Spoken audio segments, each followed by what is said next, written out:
안녕하세요. 여러분을 수익으로 혼쭐 내드리는 돈주 선생 이재선입니다. 자, 모두 반갑습니다. 자, 지난주에는 3.1절 휴일도 있었고 여러분들이 중간에 쉬어가는 구간이 있었습니다. 자, 이번 주는 제롬 파웰 연준 의장의 매파적인 발언이 있으면서 시장이 한번 쉬어가는 구간을 만들었는데요. 자, 이 발언 때문에 여러분들 조금은 우려감을 갖는 분들이 계셨던 것 같습니다.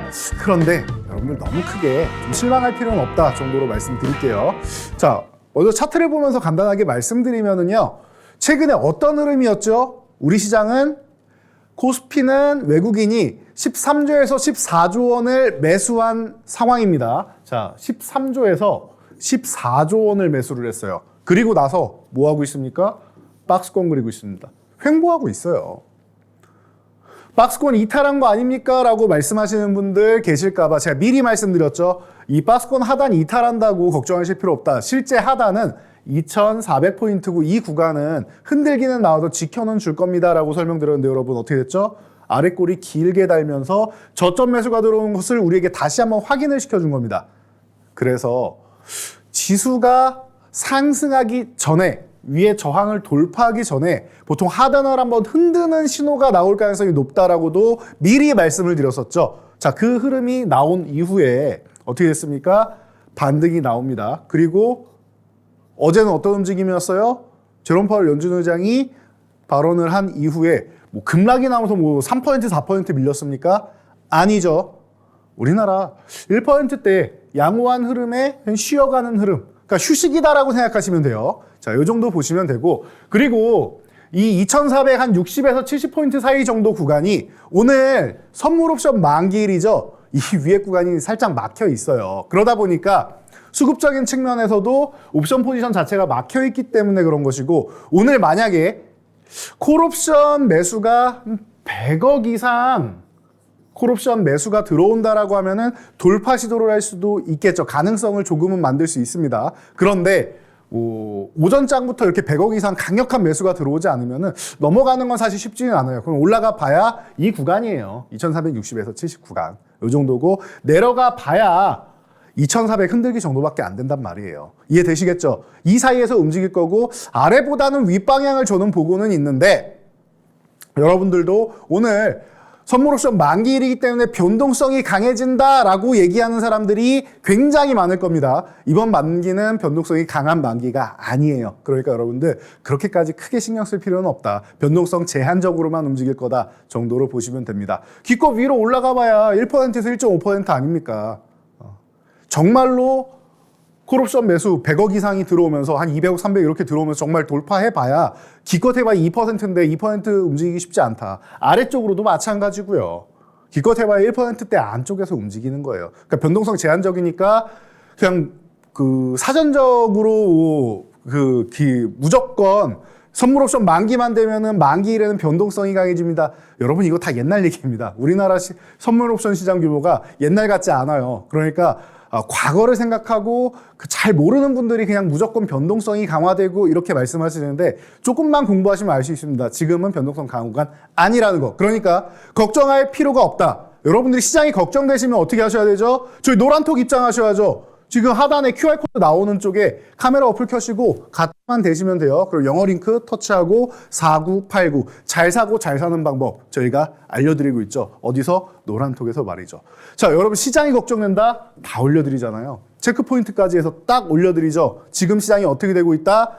3대 악재가 상반기에 해소되고 있다. 전쟁 부분만 우리가 불확실성이 있는 것이고 전쟁 제외하고는 우리가 알고 있는 미국의 긴축 그리고 중국의 봉쇄 이미 해제가 됐잖아요.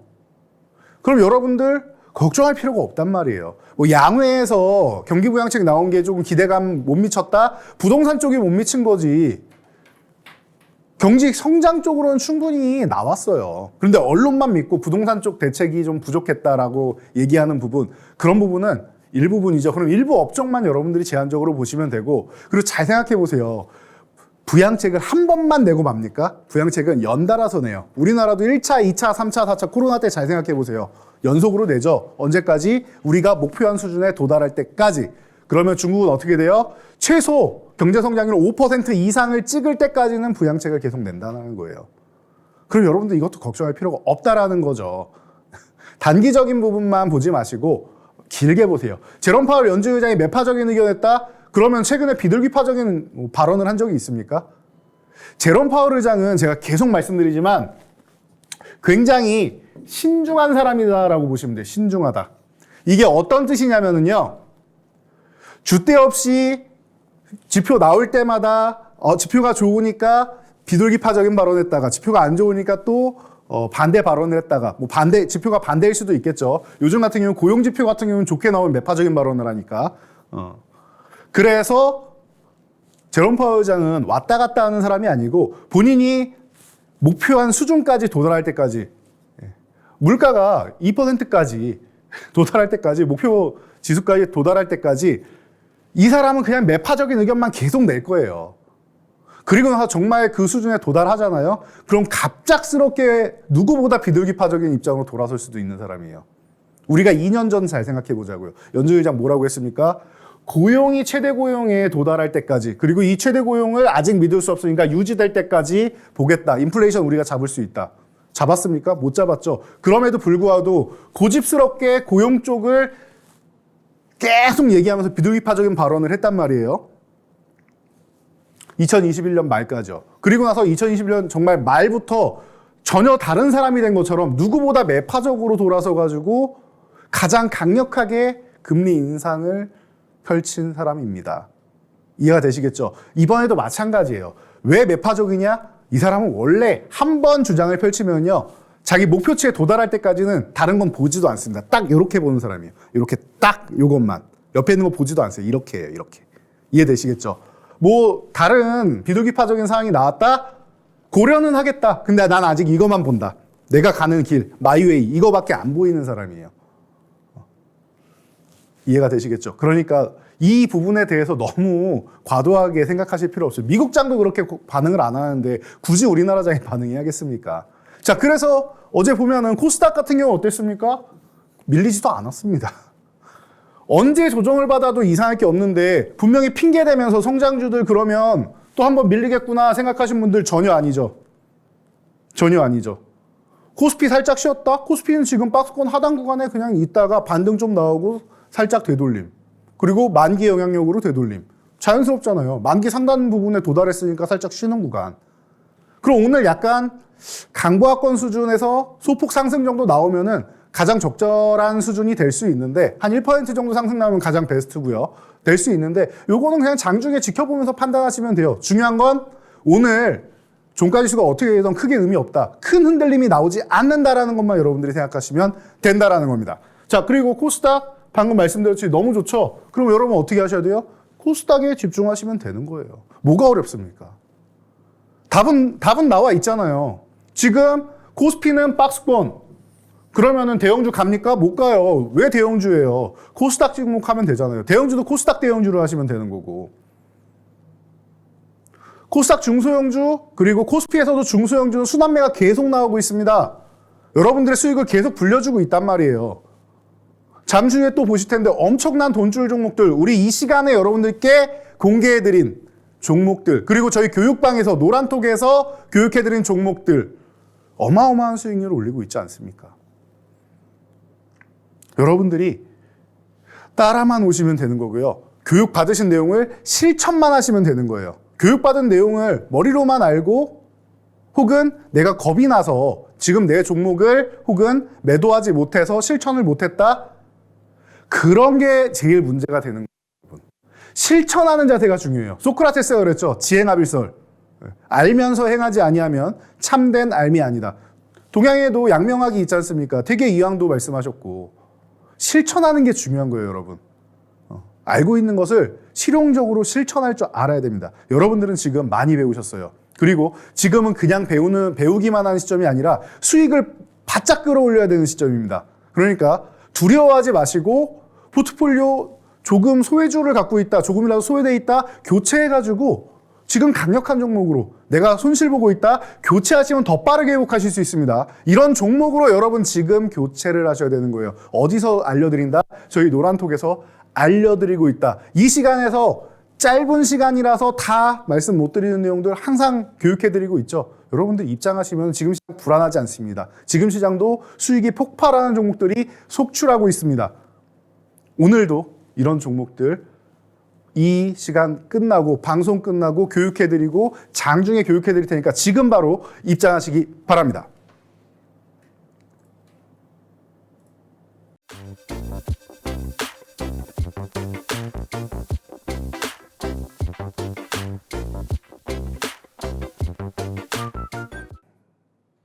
네, 돈줄 종목, 수익률 상위 종목들 브리핑해보는 시간인데요. 그냥 전체적으로 한번 보시면 될 것 같습니다. 오늘 여러분들께 교육해드릴 내용이 많기 때문에 수익률 브리핑 짧게만 할게요. 한마디로 얘기할 수 있습니다. 4차 산업혁명 관련주, 그리고 친환경 관련주, 끝. 그렇지 않습니까? 레인보우 로보틱스, 4차 산업혁명, 로봇주죠. 유메이드맥스, 갤럭시 SM, NFT, STO, 4차 산업혁명 쪽이죠. 자, KTCS도 마찬가지고 SMCC 여기만 이제 엔터주죠. 요거만 좀 독특하죠. 잠시 후에 SM 관련해서 지분 구조 그리고 카카오와 하이브의 지금 경쟁 구도가 어떻게 진행되는지 굉장히 흥미진진하죠. 이 부분도 짚어드릴게요. 자, 그리고 하이드로리튬 지에넌 에너지 간단하죠. 에너지 뭡니까 여러분? 친환경 아닙니까? 친환경은 이제 다음 주에 이제 일주일도 안 남았습니다. 3월 14일 무슨 날이죠? 화이트데이입니다. 자, 그리고 주식하시는 분들이라면 올해 3월 14일 같은 경우에는 유럽의 핵심 원자재법, 유럽판 IRA가 발표되는 날이에요. 근데 우리 이미 알고 있어요. IRA가 어떤 식으로 진행될지. 친환경 쪽으로 집중이 된다. 그러면은 그동안 쉬었던 풍력, 태양광, 그리고 수소, 그리고 원전도 꿈틀대고 있죠. 어제도 뭐 G2파워 같은 종목들 들쑥들쑥했죠. 친환경 쪽 보시는 거예요. 이해되시죠? 그래서 친환경 관련주들 지금부터 다음 주까지도 노리고 쉬는 종목들 담아놓는 것도 방법이 된다라는 거. 이런 투자 아이디어를 여러분들이 가지고 계셔야 돼요. 일정이 확정돼 있는 거지 않습니까? 그리고 발표가 나면은 소문에 사서 뉴스에 팔아라. 발표가 나면은 혹은 나기 바로 전에 여러분들이 수익이 났을 때 정리하는 방법도 있다라는 거. 이런 투자 아이디어를 가져가시면 되겠죠. 정해진 일정이니까요. 자, 모아데이터, 유엔젤, 유비케어 다 4차 산업혁명 아닙니까? 끝났죠. 4차 산업혁명과 친환경. 이게 지금 시장의 주도주라는 겁니다. 여러분들의 수익률을 끌어올려줄 수 있는 섹터들이 다 여기 있다라는 거예요. 이해가 되시겠죠? 자, 그래서 간단히 살펴보면 유메이드맥스 우리가 불기둥 종목이라고 해서 소개를 해드렸습니다. 자, 메타버스 NFT의 대장주입니다 라고 소개를 해드렸고 11,100원 누구보다 저렴한 가격에 여러분들 이 시간에 그것도 올해 소개해드렸죠. 올해나 됐습니까? 이제 2달밖에 안 됐어요. 2달밖에 안 됐어요. 유메이드 쪽에 위믹스가 이 코인 시장에서 상장 폐지된다라고 해서 급락이 나왔죠. 그리고 나서 여기는 바닥이고 이대로 끝나지 않는다라고도 말씀을 드렸죠. 기술적 반등 정도는 나온다.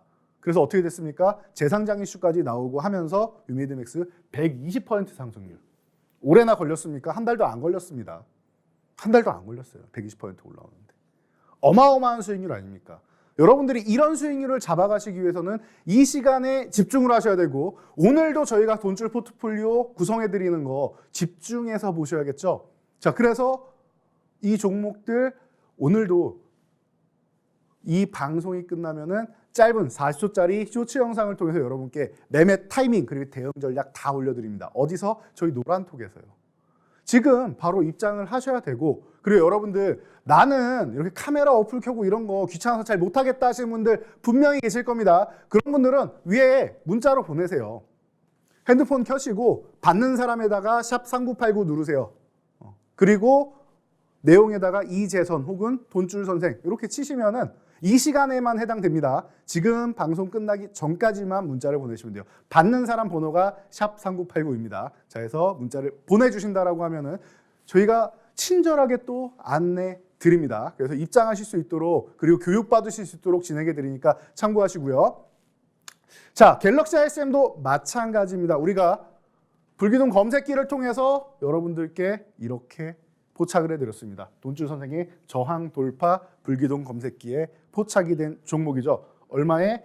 8.7% 상승한 185원에 말이죠. 자, 그래서 이 종목 거래대금도 시작 폭발을 했고 17위까지 올라와 있죠. 이 시가총액 작은 종목이 말이에요. 폭발을 했고, 그리고 나서 저희가 매직 계산기로도 확실하게 알려드릴 수 있는, 어떻게 상한가 들어간 이후에도 어떻게 차익 실현하는지 꾸준하게 올려드리죠. 그래서 차익 실현 범위까지 알려드립니다.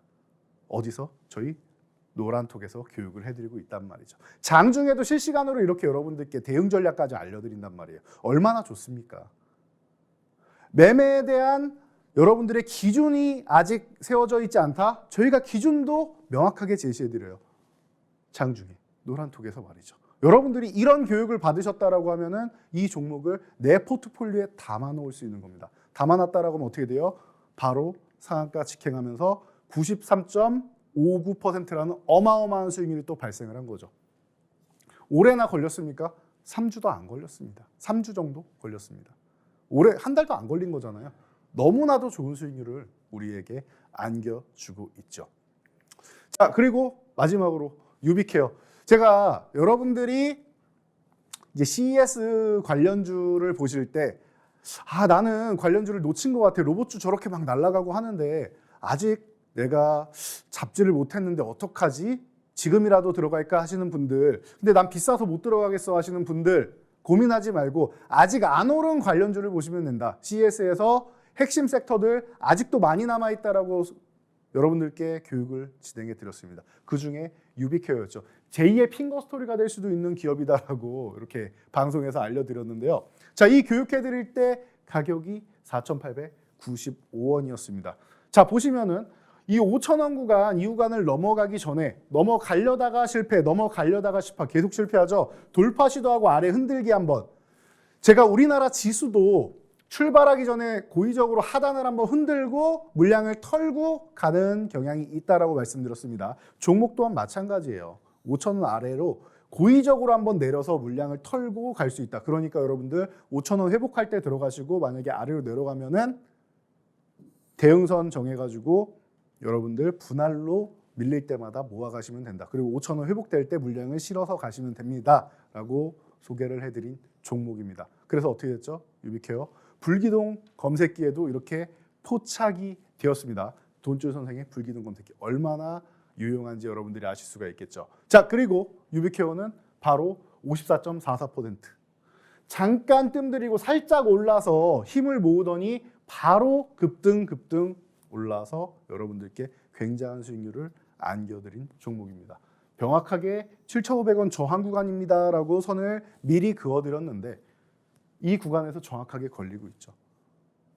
여러분들, 제가 바로 어제 방송이죠. 수요일 개장 방송 밀키트에서도 여러분들께 이 개장할 때 AS를 해드렸던 종목이고요.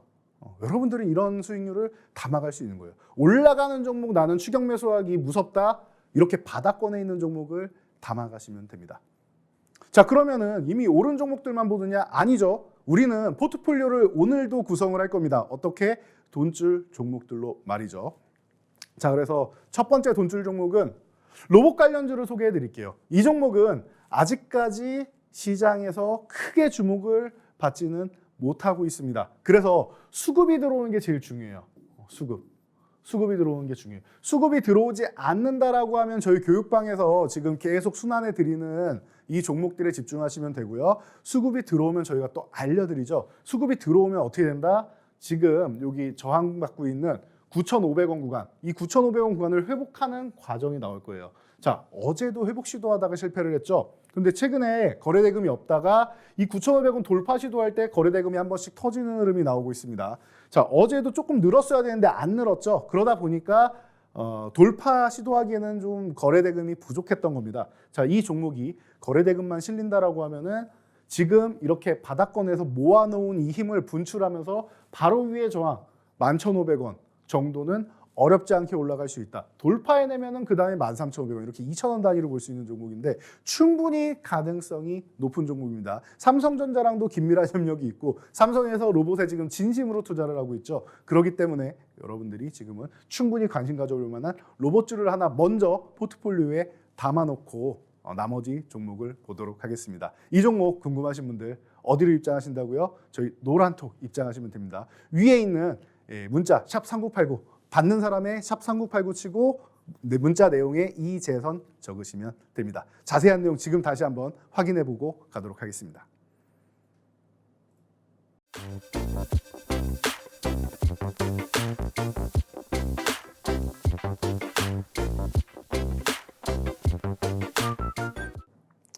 자, 이번에는 여러분들이 너무나도 궁금해하시는 SM에 대해서 확인해 보도록 하겠습니다.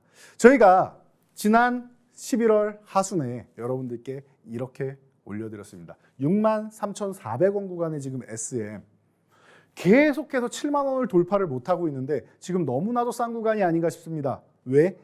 지금 M&A 이슈가 잠깐 조용한데 여러분은 지금 카카오와 하이브의 분쟁이 심화되고 있다 보니까 이제 관심 가지신 분들 많으실 거예요. 근데 이 이슈가 언제부터 나왔냐면요. 2021년 5월부터 나온 이슈입니다. 그런데 이수만 전 총괄 프로듀서가 나는 지금 정도의 프리미엄 약간 붙이는 정도로는 뭐 경영권 30% 붙이는 정도로는 절대 팔 수 없다. 그 당시 주가가 3만 원 아래였습니다. 그렇기 때문에 나는 절대 팔 수 없다. 적어도 막 6, 7천억 이상은 받아야겠다라고 주장을 했었어요. 그렇게 대놓고 언론에다가 말하진 않았지만 뒤에 이렇게 들리는 얘기는 그 정도를 받고 싶다라고 얘기를 했었단 말이에요. 그 정도로 SM이란 이 기업의 가치에 대해서 높게 평가를 하고 있던 사람이 이수만 전 총괄 프로듀서입니다. 자, 그래서 이 이슈가 계속 밀리고 있던 게 가격이 안 맞아서예요. 당연히 인수하는 사람 입장에서는 싸게 사고 싶은 게 당연한 거고 매각하는 사람 입장에서는 비싸게 팔고 싶은 게 당연한 거 아닙니까? 여러분도 주식을 살 때 싸게 사고 팔 때는 비싸게 팔고 싶으시죠? 똑같은 거라고 생각하시면 됩니다. 자, 그래서 이 경영권 분쟁이 조만간 여러분들 가시화될 겁니다. 왜냐? 이 행동주의 펀드 얼라인 파트너스에서 들어와서 열심히 이 기업에 대해서 부조리한 부분을 파헤치고 이런 부분을 개선하면 기업이 좋아질 수 있다고 주주분들한테 널리 알리기 시작을 했어요. 그러다 보니까 이게 드디어 먹히기 시작해서 예를 들면 라이크 기획 매출의 6%를 이게 매출의 6%입니다. 매출의 6%를 항상 라이크 기획이 가져가요. 이승환 총괄 프로듀서의 개인 회사입니다. 개인 회사 그리고 가족 회사들이 이 매출 대비해서 가져가는 거예요. 이게 어떤 뜻이냐면요. 보통은 돈을 많이 벌면은 많이 번 만큼 인센티브를 가져가야 되는데 매출이라고 하면은 실제 이익은 적자가 발생을 해도 받아간다는 뜻이에요. 그래서 기존에도 수백억의 적자가 발생했는데 120억 정도를 가져가서 과징금 문 적 있죠. 200억 정도를. 그런 적이 있어요, 실제로. 그러다 보니까 이 라이크 기획 쪽을 가장 먼저 겨냥을 합니다. 그래서 어떻게 돼요? 라이크 기획과 계약이 조기 종료되는 상황이 펼쳐지게 됩니다. 이제 이해가 되시겠죠? 이런 식으로 탁탁 손발을 하나씩 끊으니까 이제는 이수만 프로듀서도 계속 붙잡고 있고 싶지가 않은 거죠. 이제는 슬슬 매각할 때가 된 거죠. 그런데 그럼 주가라도 조금 더 올랐으면 하는 바람이 분명히 있었을 겁니다. 그런 타이밍에 어떤 상황이 벌어졌습니까? 카카오에서 SM에서 경영진이 이수만 프로듀서가 이제 해외에 나가 있는 사이에 이제 어떻게 보면 뒤통수를 친 거죠. 이수만 프로듀서 입장에서는 등을 돌리고 이거 경영권을 빨리 매각해야겠다. 그래서 우리랑 조금 더 좋은 파트너를 빠르게 구해서 SM 3.0 미래 시대를 열어나가야겠다. 그 대상을 플랫폼 기업인 어디 카카오로 정했다라는 거예요. 카카오로 정해서 어떻게 돼요? 이 카카오에다가 유상증자로 해서 123만 주 그리고 전환사채로 해서 114만 주를 발행해 주겠다라고 합니다. 9만 1,000원 그리고 전환사채는 92,300원의 말이죠. 이 증자와 사채를 합치면은 지분이 9.05%가 됩니다. 어마어마한 증자와 사채가 아닐 수 없습니다. 그래서 삼자배정주가 이렇게 이수만 프로듀서가 해외에 나가 있는 사이에 이렇게 발행을 한다라고 했더니 놀래가지고 뛰어와서 이수만 프로듀서가 뭐 합니까? 이거 발행 못하게 해달라. 내가 볼 때는 이거 경영권을 가지고 가고 싶어서 발행을 하는 것 같은데 주주 가치를 이 경영권에 대한 프리미엄을 전혀 받지 못한 가격이다. 왜냐? 91,000원, 92,300원을 여러분들이 잘 생각하신다라고 하면요. 이날 가격이 SM의 가격이 이 공시 나올 때 99,700원이었습니다. 99,700원보다 거의 10% 가까이 낮은 91,000원에 발행한다라고 하니까 말도 안 되는 거죠, 이거는. 그러니까 카카오가 어떻게 보면은 본인들은 뭐 시가 기준이다 이런 식으로 얘기를 하니까 구세금 맞췄는데 사실 이건 날로 먹으려고 한 거라고 생각하시면 돼요. 그래서 이거 쉽지 않다라고도 말씀드렸어요. 법원에서 가처분 신청이 인용되는 경우가 있고 기각되는 경우가 있는데 충분히 양쪽 다 가능하다. 경영권에 대한 부분을 생각 안 한다라고 하면은 고려할 수 있는 가격일 수 있지만 조금이라도 경영권에 대한 부분 생각한다라고 하면 그리고 가격이 너무 저렴하다, 낮은 가격이다라고 생각하면은 법원에서 인용을 할 수 있다. 그래서 가처분이 될 수 있다라고도 설명을 드렸었죠. 자, 그래서 뭐 CJ가 뭐 또 뛰어두네 뭐 이런 얘기를 많이 했었고 SM 경영진과 카카오 CJ가 되느냐 아니면 CJ는 당장은 참여 안 한다고 했으니까 그럼 카카오랑 SM 경영진 그리고 하이브랑 이수만 프로듀서의 대결 구도가 된다. 이렇게 여러분들이 지금 알고 계실 거예요. 그래서 저희가 지분까지도 정리를 해서 알려드렸었죠. 여러분들이 보시는 이수만 프로듀서가 갖고 있는 지분, 이 지분을 하이브한테 넘기기로 했기 때문에 넘기면 어떻게 된다? 하이브가 14.8%, 이수만 프로듀서가 그럼 3.65%. 이 3.65%도 추후에 넘기기로 했다. 근데 저는 이상한 게 굳이 이거를 추후에 넘기기로 하는 이유가 뭔가? 물론 뭐 주주총회에 들어가는 입장도 있고 하니까 일부 남겨놓은 게 아닌가 싶습니다. 그래서 그런 것 같은데 일단은 어느 정도는 굉장히 큰 물량을 넘겨놨죠. 거의 15% 가까운 물량을. 그래서 이렇게 해서 하이브가 지금 대주주로 올라와 있는 상황입니다. 사실 카카오가 지분을 확보를 하게 된다라고 하면은 카카오가 9.05% 해서 하이브하고 비교해 볼 만했는데 사실 이 부분이 가처분 신청이 인용되었죠. 그래서 이 지분을 얻지를 못했어요, 카카오가. 그래서 다들 많은 사람들이 이렇게 얘기를 합니다. 이렇게 얘기를 합니다. 자, 하이브가 이건 이긴 거다. 하이브가 이긴 싸움이다라는 얘기를 많이 했습니다. 그래서 여러분들이 체크를 하실 때 하이브가 이걸 무조건 이겼느냐라고 볼 때 한 번 더 생각해 봐야 되는 게 이게 표면적으로는 SM 경영진 카카오 그리고 이수만 하이브 이렇게인데 사실 뒤에 있는 세력들이 있다. 카카오 하면은 우리 카카오의 라이벌 기업이 어디죠? 인터넷 기업으로 네이버가 있죠. 사실 하이브는 네이버하고 연합군이에요. 이게 무슨 소리냐라고 하실 수 있는데 하이브가 가진 팬덤 플랫폼이 있습니다.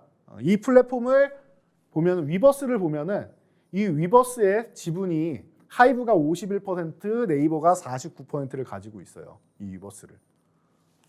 이 위버스가 네이버의 V라이브라는 게 있습니다. 이 V라이브랑 이 위버스랑 합병을 하면서 이렇게 나눈 거예요. 요즘에 보면은 코로나 시절에 우리가 콘서트장에 직접 갈 수 없으니까 온라인 콘서트 진행하는 거 여러분들 많이 보셨을 겁니다. 그래서 이제 리오프닝이 됐어도 콘서트를 진행하고 마지막 날 같은 경우 보통 마지막 날에 많이 하는데 마지막 날 같은 경우에는 직접 관람을 하는 콘서트, 오프라인 콘서트가 열리면서 촬영을 해서 온라인으로도 볼 수 있게끔 진행을 하고 있습니다. 자, 그럼 어떻게 돼요? 직접 티켓팅을 하지 못한 사람들도 추가적인 플러스 알파의 수익이 나오게 돼 있죠.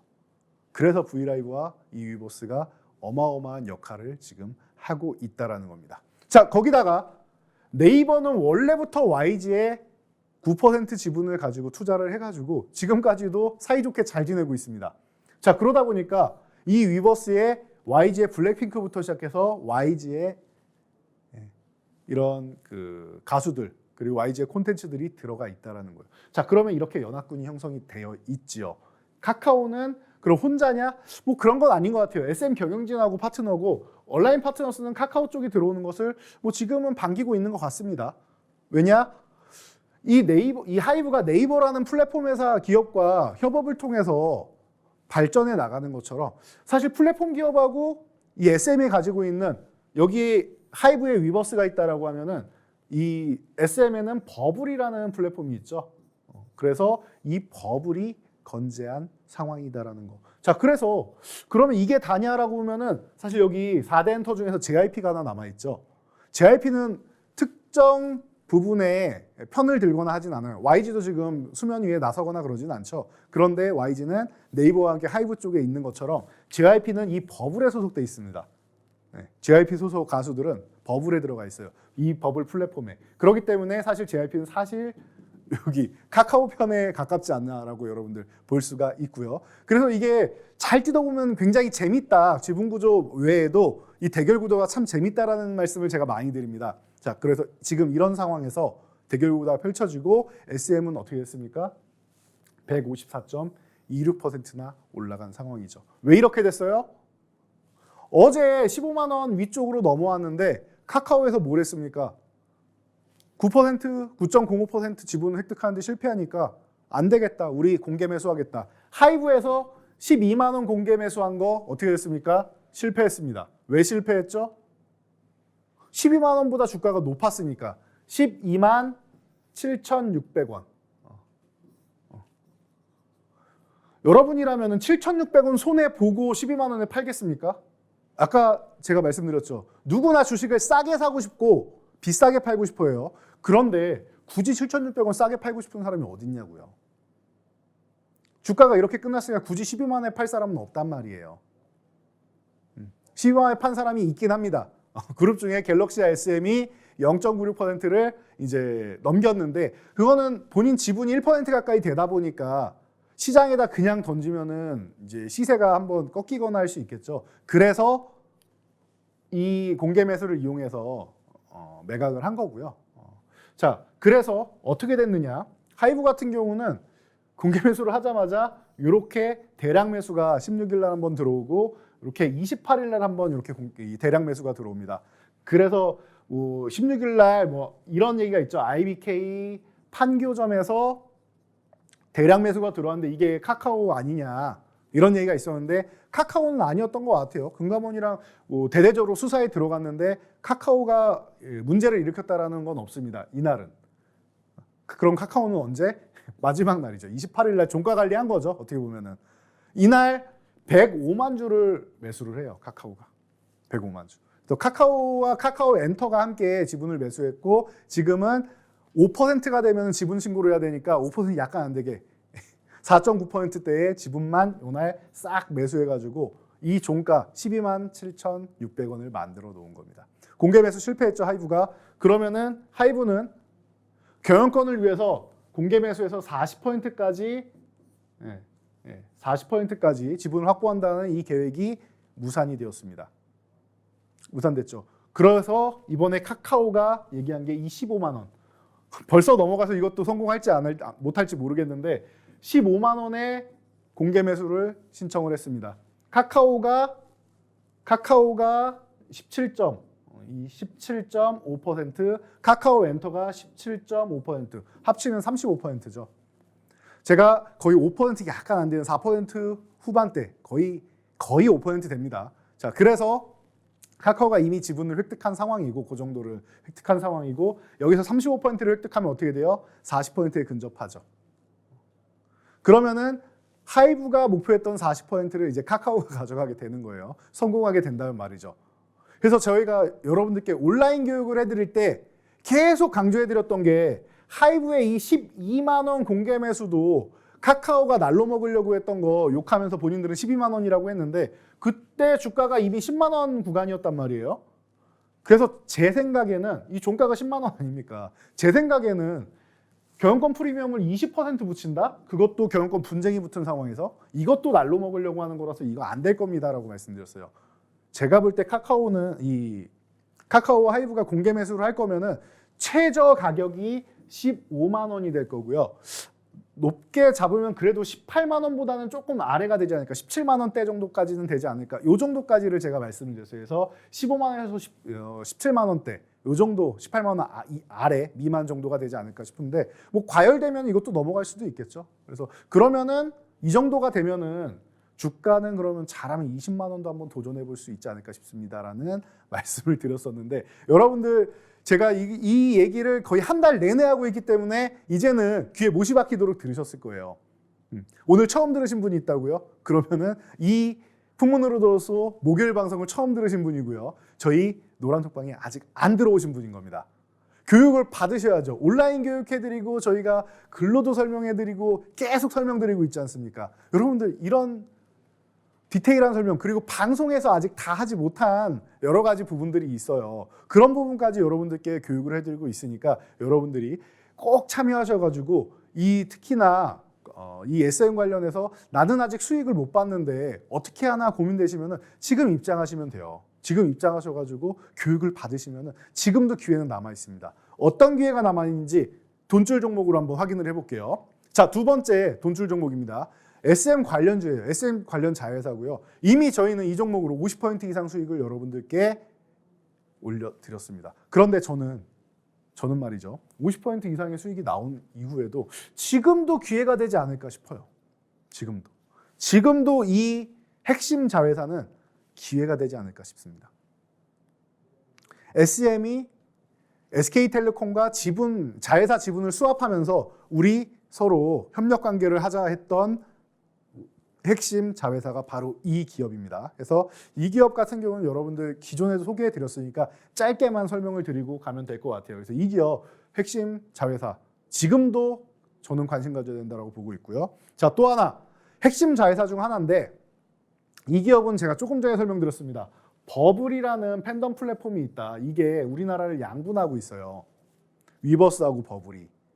사실 하나 더 있습니다. 버블하고 이 버블하고 위버스, 그리고 하나가 더 있는 게 유니버스라고 있습니다. NC소프트에. 유니버스라고 있는데 이 유니버스는 뭐 여러분들이 너무나도 좋아하시는 걸그룹 아이브나 뭐 이런 쪽이 속해 있는데요. 이 NC소프트의 유니버스 같은 경우는 버블이 인수를 했습니다. 이 기업이 인수를 한 거죠. 그래서 유니버스와 버블 이렇게 돼 있고 위버스가 이렇게 있고 양대 산맥이죠. 하이브가 인수를 하게 되면은 사실 공정위에서 이거 독점으로 인정할 거냐 말 거냐 얘기가 나올 수 있습니다. 독과점도 아니죠. 있는 걸 다 가져가는 거니까 아예 독점이 되는 거죠, 이거는. 이 부분에 대해서 뭐 얘기가 나올 수가 있다라는 거 여러분들이 참고하시고요. 자, 그러다 보니까 이 기업 과거에는 우리가 직접 공연장에 가고 혹은 TV로 봤던 이런 연예인 분들을 이제 팬덤 플랫폼을 통해서 볼 수 있다. 이 팬덤 플랫폼이 어디로 가요? 발전을 해서 요즘에는 뭐 4세대 아이돌 그룹 해가지고 이 가상현실로 들어가죠. 가상현실 뭐죠? 메타버스로 들어가는 겁니다. 그리고 관련해서 굿즈부터 시작해서 상품 여러 가지를 만들어냅니다. 그래서 뭘 발행하죠? NFT를 발행합니다. 이해가 되시죠? 왜 이 팬덤 플랫폼이 중요한지가 이해가 되시죠? 온라인으로 콘서트를 볼 수 있는 이런 부분이 끝이 아니에요. 끝이 아니에요. 가상현실 메타버스로 진출하고 NFT로 진출하고 4차 산업혁명으로 가는 이 플랫폼이 된단 말이에요. 엔터 사업이 오프라인으로만 이루어지는 게 아니라 플랫폼 사업으로 진화하는 과정에 놓여 있는데 그 핵심 기업이 SM과 하이브라는 겁니다. 그러니까 지금 카카오에서도 이렇게 열을 내고 인수를 하려고 하는 것이고, 사실 지금 뭐 한간에 얘기 나오는 카카오가 우회 상장을 하고 싶다. 카카오 엔터가 우회 상장을 노리는 거 아니냐. 그럼 큐브 엔터든 다른 엔터사 인수해도 우회 상장은 할 수 있단 말이에요. 그런데 SM은 달라요. 왜? 이 버블이라는 팬덤 플랫폼이 있기 때문에 이 버블을 보유한 기업 상장이 되어 있습니다. 자, 최근에 주가 흐름 보면은요. 이슈가 있으니까 한번 오르긴 올랐죠. 그리고 나서 장대음봉 그리고 어떻게 됐어요? 최근에는 3주 가까이 쉬어가고 있습니다. 주가가 예쁘게 밀리고 있어요. SM은 신고가를 갱신하고 있는데 얘는 고점 한번 찍고 계속 흘러내리고 있죠. 심지어 45,000원도 이탈했네요. 저는 그렇습니다. 45,000원 이탈해? 여기부터 4만 원까지 모아가면은 제가 볼 때는 그러면은 아주 지금 구간에서 아주 싸게 살 수 있는 구간이 아닌가 싶어요. 앞으로 향후 이 기업의 가치는 저는 앞자리가 단위가 하나 더 생겨도 이상할 게 없다고 생각합니다. 물론 아주 먼 얘기입니다. 당장은 아니에요. 아주 먼 얘기지만 그 정도의 가치를 부여할 수 있는 기업이다라고 저는 보고 있습니다. 그래서 아주 먼 미래 얘기지만 성장을 꾸준히 해나갈 기업이라고 생각하기 때문에 지금부터 투자의 개념으로 하셔도 되고, 지금 SM 관련주들 막 보는데 SM이 너무 많이 올라가서 내가 매수하기 어렵다 하시면은 이렇게 눌려있는 종목들 매매하시면 된다라는 거예요. 이런 종목들 여러분들 확인하셔야겠죠. 어떻게 확인하세요? 저희 노란톡 입장하시면은 매매 방법, 그리고 대응 전략까지, 그리고 움직임에 따라서 저희가 실시간으로 AS까지도 다 올려드리고 있습니다. 이 교육 내용 받아 가셔야지 여러분들이 내 포트폴리오에 담아놓고 어떻게 대응할지 알 수 있겠죠. 자, 그럼 어떻게 하셔야 되느냐? 바로 위에 있는 문자 보내시면 됩니다. 받는 사람의 핸드폰 어플 켜시고 이제 문자 보내기 켜시고 받는 사람의 샵 3989 적으시면 됩니다. 그리고 내용에다가 문자 내용에 이재선 적으시면 되겠죠. 자, 이 내용 자세히 다시 한번 보고 진행하도록 하겠습니다.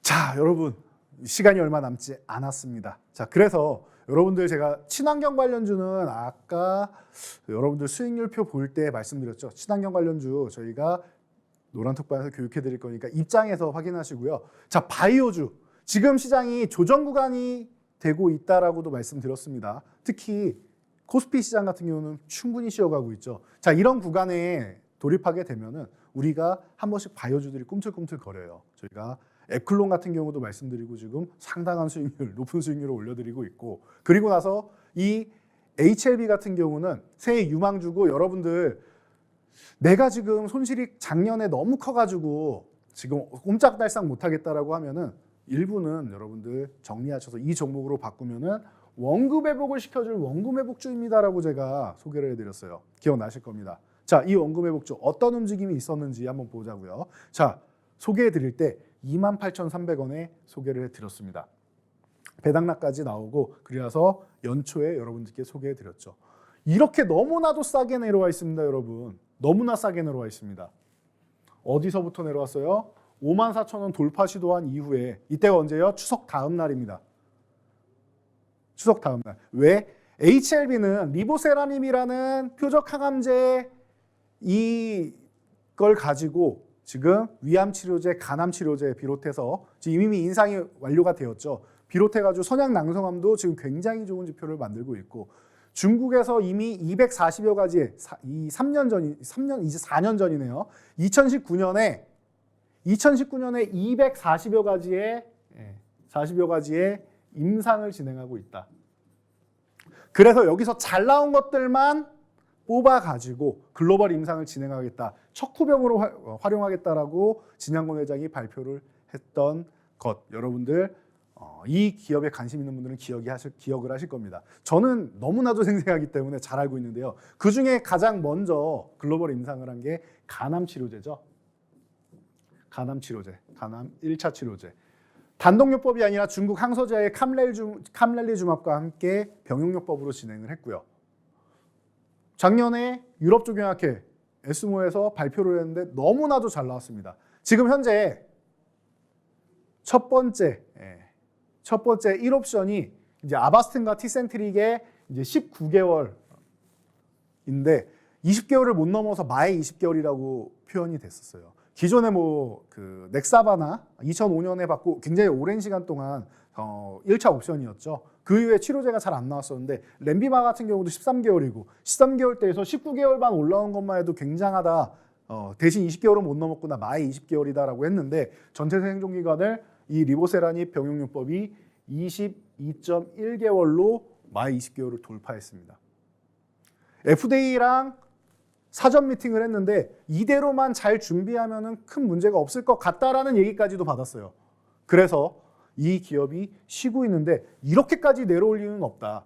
과거에 위암 3차 치료제 단독요법으로 해서 임상을 마치고 아직까지도 신약 허가 신청을 안 했기 때문에 신뢰를 잃었는데 그 신뢰만 회복하면 된다. 신뢰 회복하는 건 뭐예요? 신약 허가 신청을 하면 되는 겁니다. 이번 간암 치료제는 신약 허가 신청을 하면 돼요. 이번에도 유상증자를 했죠. 신약 허가 신청하는 비용이 필요하다라고 해서 하면 돼요. 하면 돼요. 그래서 어떻게 됐습니까? 신약 허가 신청 한다라는 이슈가 나왔습니다. 그리고 바이오 사업에 집중하기 위해서 이 기업이 분류되어 있는 게 지금 선박건조업이에요. 선박보트 건조업이에요. 우리 무슨 소리냐라고 하실 수 있는데 원래 본업이 선박보트 건조업이고 구명정 기업이고요. 이 기업이 어드벤처 연구소에서 리보세라닙의 원천 기술을 사다가 지금 바이오 기업으로 전환을 한 겁니다. 꽤 오래된 일이에요, 이제는. 그래서 저는 이 기업에 2017년부터 관찰을 해왔고 굉장히 공부를 많이 했기 때문에 여러분들께 이 기업에 대해서만 말씀을 드려도 1시간, 2시간을 계속 말씀드릴 수가 있어요. 설명드릴 내용이 너무나도 방대합니다. 자, 그래서 이 부분은 디테일한 내용은 온라인 교육을 통해서 여러분들께 올려드리도록 할 테니까요. 지금 노란톡 입장 안 하신 분들 같은 경우에는 QR코드 찍고 들어오시거나 아니면 위에 있는 문자 샵 3989 이쪽으로 이재선 보내시면 됩니다. 자, 그래서 벌써 40%의 수익이 발생을 했죠. 그리고 나서 발표했습니다. 5월이면 우리가 NDA 신청을 하겠다라고 공식적으로 인터뷰를 했습니다. 자, 그럼 여러분이 이제는 HLB 보유하신 분들 실망하실 필요 없이 지금 자신감을 좀 가지셔도 되지 않나 이렇게 볼 수 있고요. 자, 그렇다라고 하면은 관련주들 한번 봐야겠죠. 그래서 HLB 그룹사 중에서 지금 바닥권에서 아직 잘 못 올라온 기업이 하나 있어요. 그래가지고 이 기업을 여러분들이 좀 관찰을 하셔야 되고 왜 못 올라왔나 봤더니 이 기업이 저항 구간을 계속 못 넘어가고 있습니다. 저항 구간이 얼마냐? 이 13,500원 구간, 이 전후되는 구간을 여기만 오면은 저항받고 횡보, 여기만 오면 저항받고 횡보, 여기만 오면 또 저항받고 횡보. 이번에는 돌파 가능성이 있지 않나 싶어요. 왜? 이 기업의 최대 리스크인 시작 허가 신청을 아직 안 했다라는 이 부분이 5월이면 해소된다라는 거 아닙니까? 5월에 신청을 하면 어떻게 돼요? 결과값은 180일 이내에 나옵니다. 180일 이내에 결과가 나오게 돼요. 6개월이죠. 그럼 올해 11월 안쪽에 나온다는 거예요. 허가가 나오던 아니면 중간에 뭐 시정 조치 내용이 나올 수 있어요. 뭐 실사를 나갔을 때도 무언가 공장이나 이런 생산적인 부분에 있어서 위생적인 부분부터 시작해서 뭔가 부족한 부분이 있으면 그 부분은 지적사항이 돼서 뭐 6개월 동안 뭐 개선하시오 이런 식으로 나올 거란 말이에요. 이게 11월 안에 나온다라는 거예요. 이해가 되시죠? 그럼 드디어 이 기업이 신약 개발 기업이 아니고 FDA 신약 승인을 허가를 받은 기업이 되는 겁니다. 물론 결과는 뭐 받아야지 받는 거겠지만 지금 임상 결과가 정말로 사실이고 이게 입증된 부분이 인정을 받는다라고 하면은 오히려 1차 옵션으로 등극할 수 있어요. 퍼스트 인 클래스로 등극할 수가 있다라는 거. 이 부분을 여러분들이 잘 생각하시면서 지금 이 종목 이 자회사 종목을 함께 한번 보시면 될 것 같고요. 그리고 또 하나 최근에 이제 이 삼형제 기업이 코스피 코스닥의 시총 상위에 올라 있는데요. 이 기업의 원래 회장이었던 명예회장으로 지금은 넘어가 있는데 이건희 회장이 과거 삼성전자에 복귀했을 때 주가가 급등했던 것처럼 이 서정진 회장이 복귀한다고 합니다. 이 이름만 들어도 여러분 이 3사 그룹을 아실 텐데요. 이 기업의 둘째 정도가 되는 기업입니다. 그래서 이 기업이 지금 너무나도 바닥권에 있어서 저는 3사 합병 이슈 그동안 못했던 것들 이런 이슈들이 해소가 된다라고 하면은 주가는 자연스럽게 회복이 되지 않을까 싶습니다. 거기다가 지금 바이오시밀러에 집중하는 기업인데 올해 말부터 해서 내년, 내후년까지 해가지고 1년에 한 2개 정도씩은 신규 바이오시밀러를 출시할 예정에 돼 있어요. 임상이 마친 것도 있고요. 이 임상 끝나고 나서 이제 신약들 특허가 만료돼야 되기 때문에 만료 기간 기다리는 이 약품들도 있습니다. 그래서 임상 상상 진행 중인 것들이 굉장히 많습니다. 알리아이 바이오시밀러, 뭐 악텐라이 바이오시밀러 많아요. 너무나도 많아요. 그러니까 여러분들이 이 종목에 좀 집중하시는 것도 방법이 될 수 있어요. 조금 더 안정적인 종목이 되겠죠. 그래서 자세한 내용은 제가 지금 방송이 시간이 얼마 안 남았기 때문에 방송 끝나고 교육방에서 노란톡에서 자세하게 설명드릴 테니까 지금 입장하시기 바랍니다.